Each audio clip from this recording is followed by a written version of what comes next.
quelque chose qui s'est passé. Du temps où Moïse s'est bagarré ou s'est battu avec les Amalécites, la Bible dit, ces peuples-là s'étaient défendus contre les peuples d'Israël. Ou soit les peuples d'Israël se défendaient contre les peuples d'Amalek, les Amalek. Les Amalek tuaient par interdit les enfants de Dieu, parce que ces derniers passaient pour aller vers la terre promise. Et Amalek s'est mis au devant pour empêcher Israël d'aller vers la terre promise. Et l'a combattu jour de nuit. Il eût fallu que Moïse lève ses mains, prie, intercède, implore Dieu, communique à Dieu sa pensée. Ça veut dire demander à Dieu de se lever contre Amalek en accordant la victoire à Israël. Et la Bible nous dit, chaque fois que les mains de Moïse étaient baissées, de l'autre côté, ils allaient en puissance, ils montaient plutôt en puissance et ils étaient en train de vaincre les enfants d'Israël. D'où Moïse et les enfants d'Israël qui ont compris s'étaient mis au travers de ces derniers en soutenant Moïse. Ils lui ont apporté la pierre là où Moïse s'est assis et ils l'ont tenu au bras, le soutenant dans la prière. Vous savez, quand il s'agit de prier, Dieu exauce la prière et peut aller au-delà de ce qui était établi, ce que lui-même avait établi comme loi. Dieu peut briser son principe et il fait le contraire de ce que lui avait décidé de faire. C'est pourquoi on l'appelle le Dieu de l'impossible. C'est-à-dire le Dieu qui n'échoue pas, le Dieu qui va au-delà de ce qui est impossible à réaliser par les êtres humains.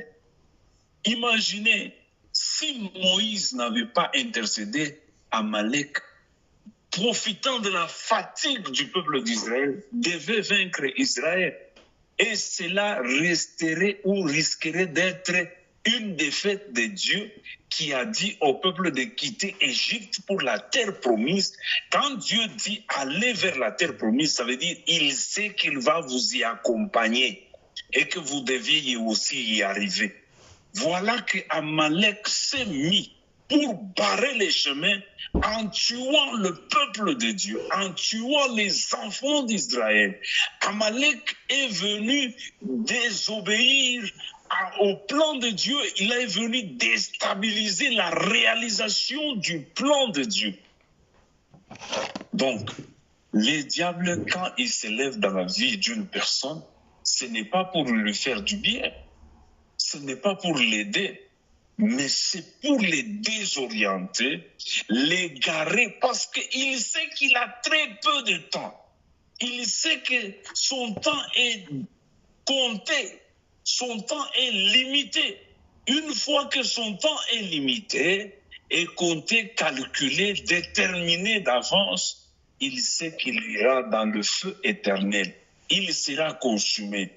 Mais ne voulant pas aller dans le feu éternel ou dans l'enfer seul, il préfère séduire un grand nombre de gens. Ça veut dire, il se met devant les peuples de Dieu pour les empêcher à ne pas ou les empêcher à vivre la main puissante de Dieu, à vivre les promesses de Dieu, à vivre les miracles de Dieu, à vivre la bénédiction. Quand ils s'intercalent, c'est pour les empêcher de vivre ce que Dieu a prévu.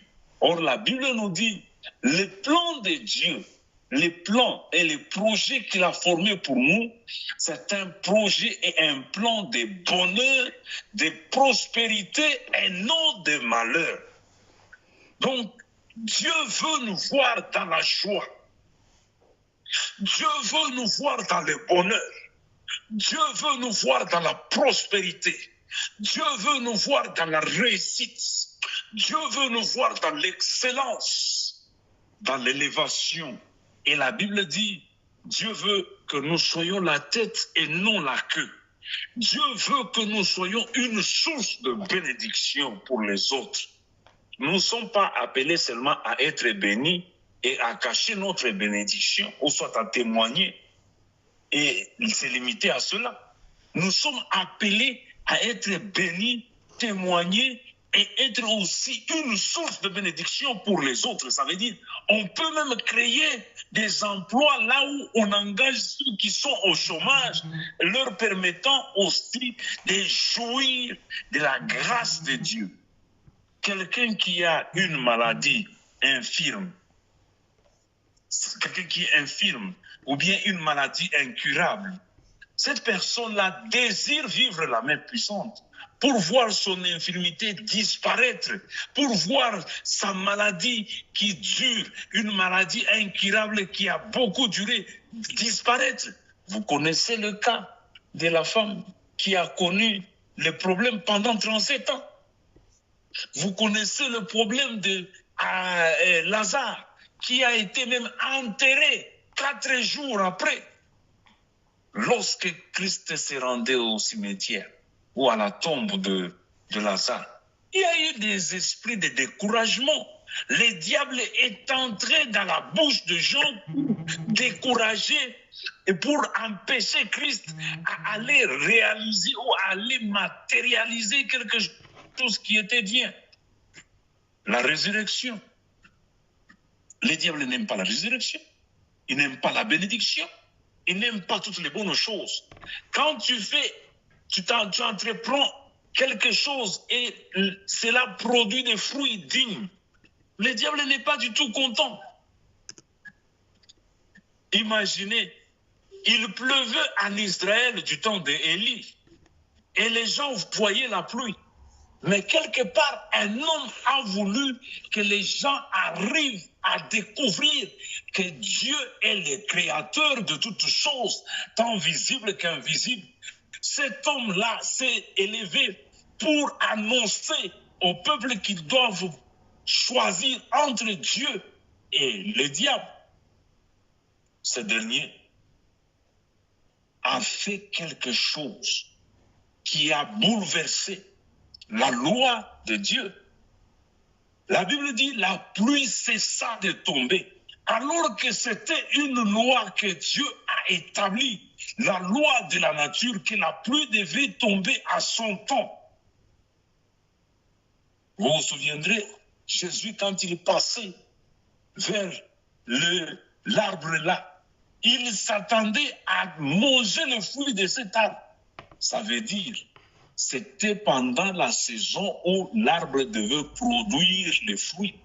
Ce n'était pas par hasard qu'il est passé par là, ou bien il est passé dans un mauvais temps. Dieu avait tout prévu. Quand Dieu permet que tu vives les difficultés dans ta vie, ça veut dire qu'il a aussi une solution. Et cette solution, pour que tu la vives, il faut que tu sois un homme, une femme, un enfant de Dieu, une fille de Dieu, un fils de Dieu qui prie, qui marche dans la crainte de l'Éternel, qui marche dans l'observation de la parole de Dieu, qui marche dans la sanctification, qui cherche Dieu de tout cœur, qui s'intéresse à la lecture de la parole. Parce que c'est la lecture de la parole qui nous permet de chasser l'ignorance. La Bible dit, par manque de connaissance, mon peuple périt. Tu vas connaître les mystères de Dieu. Comment, si toi, tu n'as pas l'occasion de lire la Bible, tu n'as pas le temps d'écouter la parole de Dieu. Et la Bible nous dit, c'est à la bouche du sacrificateur, du serviteur de l'Éternel, où l'on trouve la loi. La loi de Dieu. Le principe de Dieu, les interdits de Dieu, les recommandations divines, on les découvre dans la parole de Dieu. Bien-aimé, chose impossible aux hommes n'est pas possible plutôt n'est pas impossible à Dieu. Chaque fois que nous nous retrouvons devant une situation difficile, une situation qui nous empêche de voir la gloire de Dieu, ne baissons pas le bras.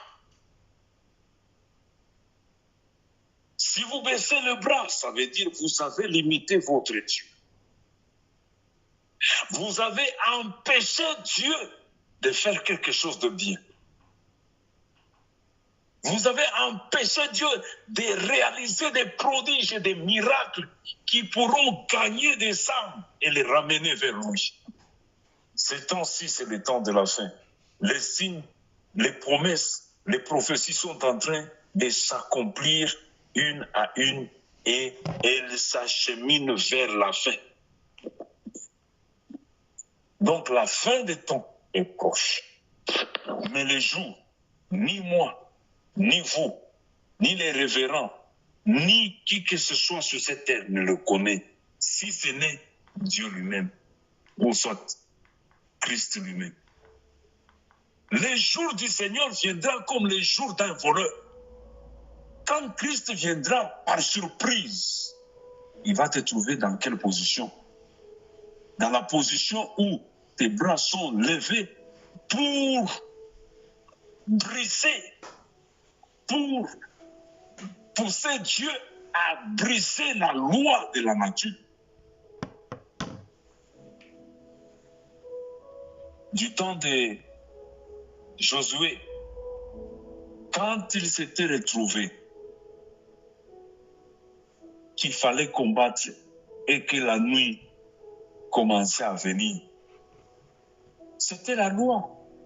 La Bible dit, quand Dieu a séparé, il a créé la lumière et il fut un jour et une nuit.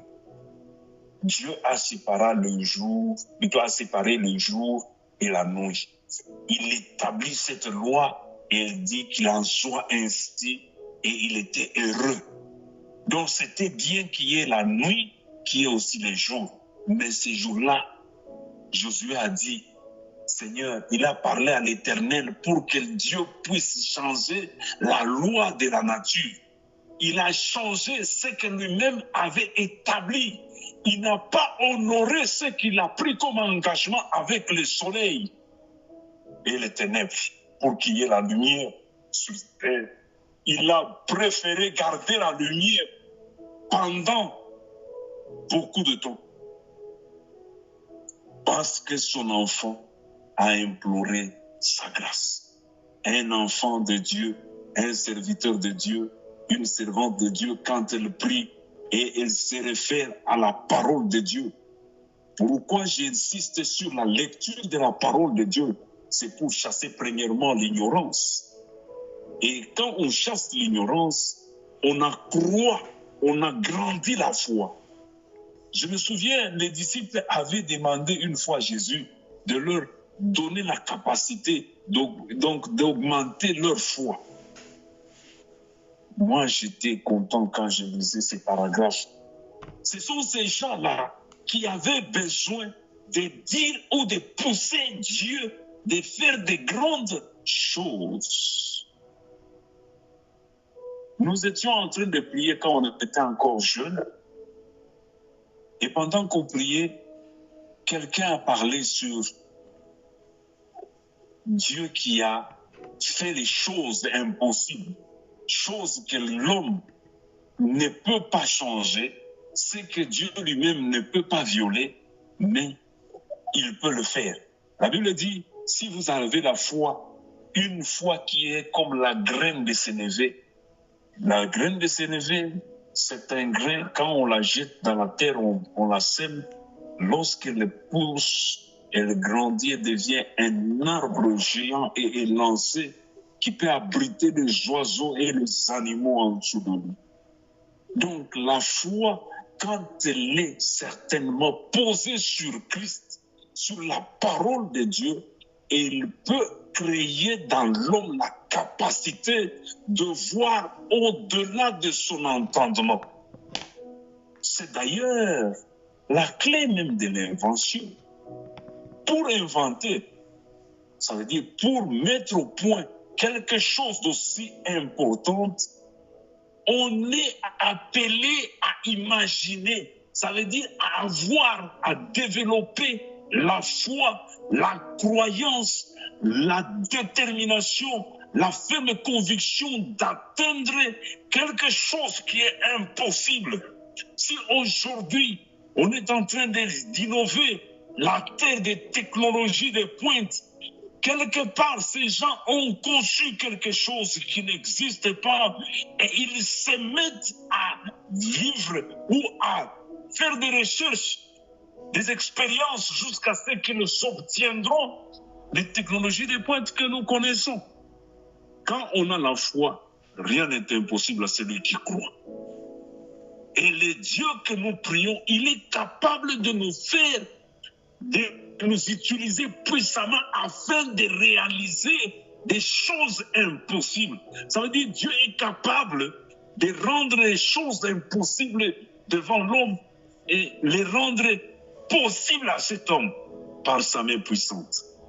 Parce que la Bible nous dit, nous sommes ouvriers avec Dieu dans son œuvre. Donc nous travaillons avec Dieu pour réaliser des grandes choses. Nous travaillons avec Dieu pour opérer des choses qui vont au-delà de notre entendement. Si tu crois, tu verras la gloire de Dieu. La foi est une ferme conviction des choses que l'on ne voit pas avec l'œil physique, mais que l'on espère voir avec l'œil physique, matériellement. Et pour obtenir la foi, Dieu a témoigné de nos aînés, de notre patriarche. Quand Dieu témoigne, lorsque le témoignage de Dieu est prononcé quelque part, ça veut dire qu'il y a le miracle, il y a la bénédiction, il y a la prospérité, il y a le changement. Les choses impossibles, notre Dieu c'est un Dieu des impossibles.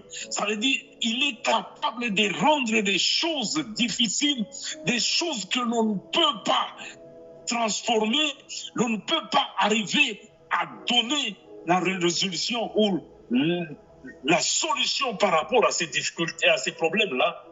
Dieu est capable de nous donner quelque chose de très concret en vue de nous réjouir. Et quand le miracle s'opère, les gens sont dans la joie, d'autres crient, d'autres oublient même qu'ils sont en face de leur beau-père, de leurs enfants ou de leur belle-mère. Ils crient de joie, ils acclament, ils applaudissent, ils adorent Dieu, ils élèvent. C'est pourquoi Dieu veut rester le Dieu des impossibles. Il est le Dieu de ce qui est impossible aux hommes, parce que lui sait les matérialiser, les rendre possibles à l'homme. Que Dieu vous bénisse. Que Dieu bénisse sa parole. Amen. Amen. J'espère que vous me suivez. Amen. Amen. Amen. Amen. Que gloire soit rendue à l'Éternel. Dieu, lorsqu'on l'appelle le Dieu des impossibles, ce n'est pas le Dieu qui échoue les impossibles, non. C'est le Dieu qui est spécialiste à changer les choses impossibles en choses possibles pour que l'homme de Dieu, l'enfant de Dieu, la fille de Dieu, la servante de Dieu se réjouisse. Vous savez, quand votre enfant est en train de jouer avec son ballon, ou soit il est en train de jouer sur une chaise et il se coince la tête, il essaie de tirer, il trouve que cela devient impossible. L'enfant prie, l'enfant crie, demande le secours de son père ou de sa mère. Et quand les parents arrivent à décanter la situation qui était impossible pour cet enfant, quelle est la réaction de ce dernier? Vous verrez que l'enfant aura de la joie, de la jouissance. Il aura même à témoigner, j'étais coincé, mais maman est venue, mon papa est venu, et quand il est arrivé, il m'a fait sortir sans beaucoup de peine. Donc ça produit de la joie lorsqu'il y a un miracle. Que Dieu vous bénisse. Que Dieu bénisse aussi sa parole. beaucoup plus parler, mais il nous faut aussi prier. Il nous faut aussi expérimenter la main de Dieu. Nous avons des cas vraiment compliqués, des cas difficiles. Les diables cherchaient à tuer les enfants de Dieu. Les diables cherchaient à freiner, à étouffer les enfants de Dieu. Les diables cherchaient à provoquer des morts subites. Mais nous nous souviendrons qu'à la croix de Golgotha, quelqu'un a vaincu l'aiguillon de la mort. À la croix de Golgotha, quelqu'un a vaincu ce qui était impossible aux hommes à retrancher dans ce monde. Il l'a brisé, l'a transformé. Il a produit la résurrection. Certains vous diront, est-ce que la résurrection des morts est une réalité? La Bible dit, c'est un insensé si quelqu'un pose cette question. Parce que ce que nous semons, nous l'enterrons dans la terre. Et ça doit pourrir. Ça se décompose afin de prendre une autre forme. Vous avez jeté le grain. Le grain est pourri. Il se décompose. Et quelque part, les racines sortent. Et un petit bourgeon commence à monter. Imaginez un peu la terre là qui est solide quand on y jette de l'eau et qu'on laisse la terre qui peut se solidifier, la boue devient solide. Et lorsque le bourgeon qui est faible est en train de pousser, il fraye un chemin, il sort progressivement jusqu'à ce qu'il va apparaître à la surface et grandir, devenir un arbre important, un arbre qui produit des fruits. Voyez, quand ces histoires arrivent, ce que la nature nous a enseigné, la nature nous a démontré ce que Dieu est capable de faire. Il faudrait que certaines meurent et que leur corps soit décomposé et retourne à la poussière pour qu'au dernier jour, que cette poussière-là oh, alléluia, que ce corps-là qui était devenu décomposé poussière puisse reprendre vie, comme c'était dans le cas d'Ézéchiel 37.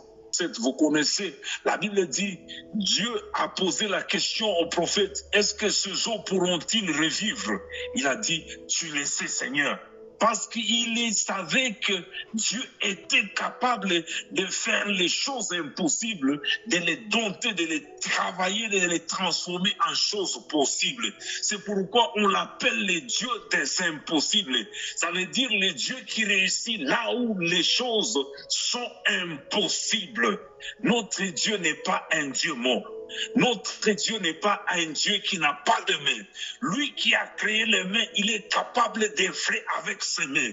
Lui qui a créé l'oreille est capable d'écouter les cris de son peuple, de ses enfants, de ses filles, de ceux-là qui sont dans la détresse, afin de leur donner l'exaucement à leurs cris.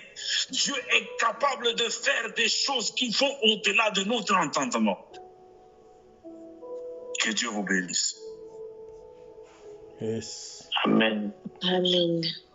Les choses difficiles, même là où c'est impossible.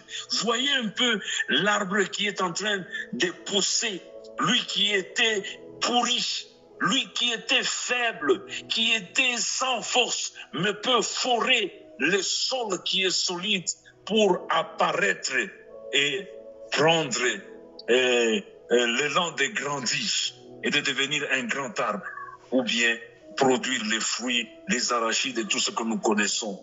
Si la nature nous enseigne, ça veut dire que Dieu n'est pas le Fils de l'homme. Il ne ment pas. Sachez que la résurrection aura lieu.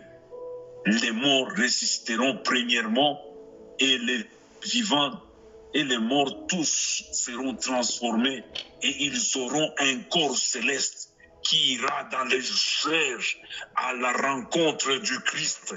Et avec Christ, ils auront à hériter le royaume des cieux et ils vivront éternellement dans la vie que Dieu lui-même a prévue. Gloire soit rendue à l'Éternel. S'il fait ça, c'est pas donné à tout le monde. c'est donné seulement à ceux-là qui acceptent de mettre la parole de Dieu en pratique. La parole de Dieu ne persiste pas dans la théorie. La Bible dit, heureux ceux qui écoutent la parole de Dieu et qui la mettent en pratique. Ce ne sont pas ceux-là qui disent, Seigneur, Seigneur, qui hériteront le royaume des cieux. Ce sont ceux-là qui ont accepté de mettre la parole de Dieu dans l'obéissance en pratique. C'est ceux-là qui vont hériter le royaume des cieux. Tu peux être béni sur cette terre, mais si tu ne marches pas dans la crainte de Dieu, si tu ne marches pas dans la sanctification, les derniers jours te passera comme ça. Tu ne vas pas ressusciter pour la vie éternelle, tu vas ressusciter pour le tourment. Parce que la Bible dit, les derniers jours, le jour du jugement de Dieu, il y aura des pleurs et des grincements de dents pour ceux-là qui vont rester. Ils n'auront pas la joie. Chose que les gens n'acceptent pas. Il y a même ceux-là qui disent que Dieu ne détruira pas la terre. Mon frère, si tu lis dans le livre de Pierre, la Bible dit, Dieu a déjà gardé cette terre et ce ciel ici. Il les a gardés pour la destruction, le jour des hommes impies. Ça veut dire Dieu s'est réservé de détruire maintenant, mais il les garde au dernier jour. Il va détruire ça. C'est la parole de Dieu qui nous dit ça. Et ce que Dieu nous dit aura à se matérialiser. Ce que Dieu a dit aura à se concrétiser. Que tu le veuilles ou pas, sache que Dieu, le Dieu des impossibles, il finira par frayer des chemins tout tracés. Même au ciel, dans le vide là où il y a des nuages, on ne sait pas tracer des chemins. Dieu, lui, est capable de tracer des chemins. D'ailleurs, l'exemple qu'il nous a donné, c'est Christ qui a marché sur les eaux. Là où il y a les liquides, aujourd'hui nous sommes en train de marcher avec des petits appareils que nous fabriquons. Après plusieurs années de recherche, on arrive à fabriquer. Mais lui n'avait pas à faire de recherche. Quand il voulait marcher, il est descendu, il a marché. Chose impossible. Le liquide s'est solidifié sous ses pieds et il a marché comme si c'était sur le sol. Donc, notre Dieu, c'est un Dieu capable de rendre les choses impossibles en choses possibles. Ce qui est difficile, ce qui est compliqué, ce qui est extrêmement difficile à réaliser par un homme naturel est réalisable à l'homme spirituel avec l'aide de Dieu. Parce qu'il y a deux types d'hommes. Il y a les hommes animaux. Il y a un homme animal, il y a aussi un homme spirituel. L'homme animal ne comprend pas les choses de l'esprit. Il ne sait pas identifier que ça c'est l'esprit qui parle, ça c'est l'esprit qui se révèle. Mais l'homme spirituel est sensible aux choses de Dieu. Il est sensible à l'esprit. Que Dieu vous bénisse. J'aimerais prier parce que nous avons prié beaucoup de temps. Alors que c'est un temps de prière, j'ai besoin que tu vives la main puissante comme Élie a vécu la main puissante de Dieu, comme Élisée l'a vécu, comme Moïse l'a vécu, comme tous les enfants qui ont marché avec Dieu dans sa crainte, dans l'observation de sa parole, dans l'obéissance, dans la sanctification, ceux-là qui ont cherché l'intimité. Les gens aujourd'hui sont en train de chercher l'intimité avec les hommes au lieu de chercher l'intimité avec Dieu.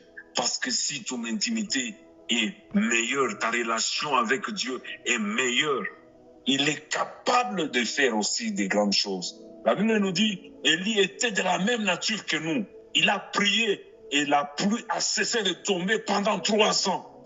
Et il est revenu à la montagne, Mont Carmel. Il a prié et la pluie est descendue après 3 ans. Chose impossible aux hommes est possible à Dieu. Lorsque nous appelons Dieu des impossibles, oui, le Dieu qui nous permet de réaliser les choses qui vont. Même la guérison. Je peux déclarer la guérison comme ça, même sans beaucoup prier, sans beaucoup crier. Je peux déclarer seulement avec une voix douce et Dieu opère le miracle. Lorsque tu marches dans la sanctification, dans la crainte de Dieu, tu vas dire à Dieu des choses et Dieu va les rendre possibles. Voyez, Élisée était parti avec les disciples à la rivière pour couper les roseaux afin d'agrandir l'espace des tentes des prophètes. Et la hache a perdu la partie métallique. Et l'homme là s'est crié, il a dit, oh, nous aurons des problèmes parce que j'ai demandé aux voisins cette hache. Mais Élisée n'a pas trouvé que c'était compliqué. Il n'a pas trouvé que c'était impossible. Tellement qu'il croyait en Dieu, il a dû prendre seulement un roseau. Et il a posé la question, c'était tombé à quel niveau? On lui a indiqué. Et lui, il a mis le roseau au-dessus des eaux. Et la partie métallique a été emportée, a nagé. Or, le métal ne peut pas nager. C'est chose impossible. Quand on prend même une petite pierre, un petit caillou, on met au-dessus des eaux, elle va descendre jusque dans le fond. Prenez un verre, mettez de l'eau, cherchez une poussière, mettez au-dessus. Après un temps, vous allez constater que la poussière va se déposer. Maintenant, comment expliquer un métal qui pèse plus que la poussière peut nager, quitter le fond et aller au-dessus et être collé à un roseau? Un roseau. Or, les roseaux, aïe, aïe, aïe, aïe, les dieux des impossibles. Il est capable d'appeler un individu de la poussière, de la pauvreté. Il change l'identité en un clin d'œil. Il change l'identité de la personne et l'octroie l'identité d'un riche en un clin d'œil. Chose impossible. Si tu crois, Dieu est capable de changer ta vie, de la transformer, de donner de la valeur à cette vie qui était médiocre, négligée, méprisée. Je me souviens, j'ai voulu me marier. Je n'avais pas l'argent, mais j'avais une fiancée. J'ai dit à la fiancée que ce samedi, je viens d'ôter. Et avant de lui dire, elle avait demandé tout ce que j'avais, tout ce que je détenais. Je le lui ai remis pour acheter ses histoires, ses affaires à elle. Et la veille, je lui dis, dans 2 jours, ce samedi, je viens, c'était le jeudi. Et puis il m'a posé la question, tu as l'argent pour la dot? Tu vas payer la dot comment? Je lui ai dit, c'est Dieu que je sais permettra que je vienne officialiser et que je vienne honorer ta famille. Pour t'honorer dans ta famille. Elle n'a pas cru, elle est allée à la montagne prier, elle a prié, après la prière, elle s'est dit, mais cet homme c'est un aventurier. Mais le dernier jour, le samedi, je suis arrivé chez elle à la maison. Elle avait même pris fuite.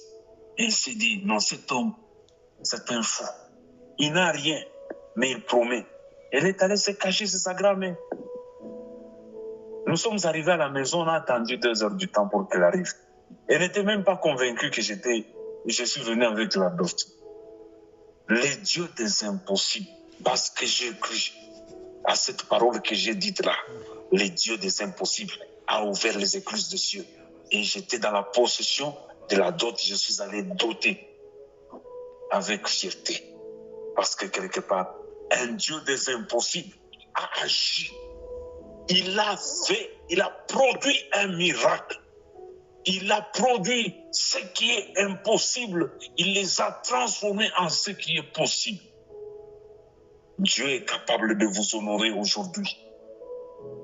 Je me souviens, je suis allé à la montagne prier un jour Arrivé à la montagne, j'ai trouvé des gens qui étaient en train d'invoquer les diables. Ils étaient montés avec des brebis. Ils sont allés faire des cérémonies. Ils ont tout. Et cela m'a déplu. J'ai dit, Seigneur, pourquoi tu peux permettre à ces gens de se jouer de toi? Il vient à la montagne où nous sommes venus communier avec toi, chercher ta face, de lui montrer quelque chose. Et pendant que je commençais à prier, je n'ai pas dépassé 15 minutes. Une forte pluie est tombée, a mouillé, a déséquilibré. Ils ont pris fuite, ils ont cessé de faire des incantations sur la montagne. Et ils ont pris fuite, ils sont tous partis. Et c'était quelle période? C'était dans la période des saisons sèches. Et c'était là où j'ai compris que Dieu est le Dieu des impossibles. Chose impossible aux hommes. Je lisais dans la Bible que Dieu a fait pleuvoir dans la période où il y avait sécheresse. Et je l'ai vécu aussi. Quand je témoigne de ces grands miracles qui sont mentionnés dans la Bible, je l'ai vécu aussi. Et je me suis souvenu de la parole que Christ nous a laissée.